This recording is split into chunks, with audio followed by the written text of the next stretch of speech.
that was from Tapiola by Sibelius. Let's talk about Rattle a little bit here. I mean, one of the world's most famous conductors, surely. Have you performed with him, Hannah? Yes, actually when I was 16 in Baden-Baden, at this big festival with the National Youth Orchestra of Germany. They're like partnership orchestra of the Berlin, that's why. And I remember when he entered in our first rehearsal, and I was actually very excited. And then a little man came there. I thought actually he's much taller, but he's such a nice guy, and he had so many ideas, so many information about the piece that you could immediately play better, immediately have an image. Yeah. And and actually what was really new for me, he was the first conductor who was very early with the beat, always like much earlier than I thought. It wasn't the angels playing the viola, which was the first part of this music to be written, but it was the scherzo. And this came shortly after the devastating fire in the Vienna State Opera, where there were many casualties. Bruckner lived in an apartment close to the opera, and so he saw it all unfolding. There was a moment where they were thinking they were going to have to remove all his music because the fire was spreading like wildfire, if you like. But the corpses of the people burnt inside were laid out on the pavement. And for anybody, this would be a traumatic experience. For someone as sensitive and otherworldly as Bruckner, it was a catastrophe. And what is interesting is immediately after this, he wrote the scherzo. And it seems likely that this was not meant to be a bucolic piece, but almost a description of the way in which fire moves. From the scherzo of Bruckner's 7th Symphony, we should always celebrate fast music by Bruckner, shouldn't we? But that was fascinating what Rattle was saying there, because it brings up this never-ending argument, I think, in classical music. Do we need to know stories like that in order to appreciate the music better? What do you think?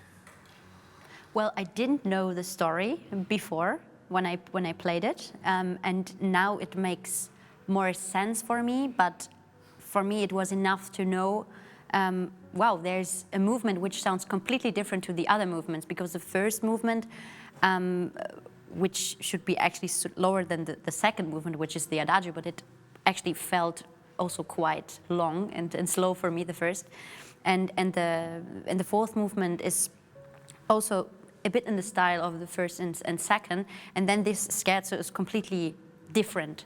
And so I think that there was something in his life happening, maybe, which influenced him. And I think it was, wasn't it Wagner's death or Wagner's like health in that time? And no, that was for the second movement. Well, yeah, but Wagner is that figure that hangs over it. Yeah, right. So that was wrong. But with the devastating fire, what happened in the State Opera, and that you can hear in this like the running fire and this anxiety somehow, because Bruckner was a person who was very anxious. I think also he was always anxious to let his pieces played, and he even told the conductors, you can reorchestrate or you can alter it or something. Yeah, he had many versions, no? Because that's like the Bruckner problem,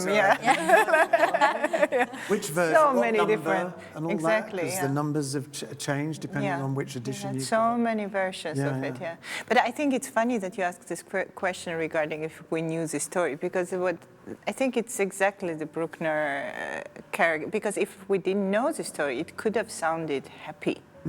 Right? That's right, yeah. And I mean, it's in a minor, of course, but still, if you don't know, you might think it's not so tragic as like we know now. Maybe it's a dance of the flame, or if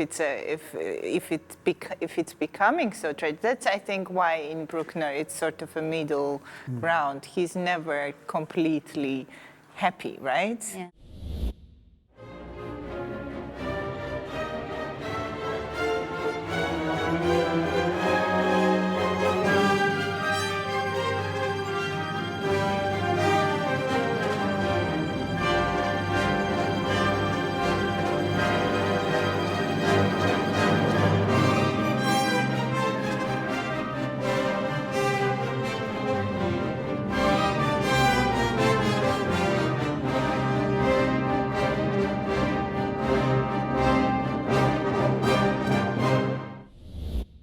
for now, thank you so much for joining me, Hannah and Nino.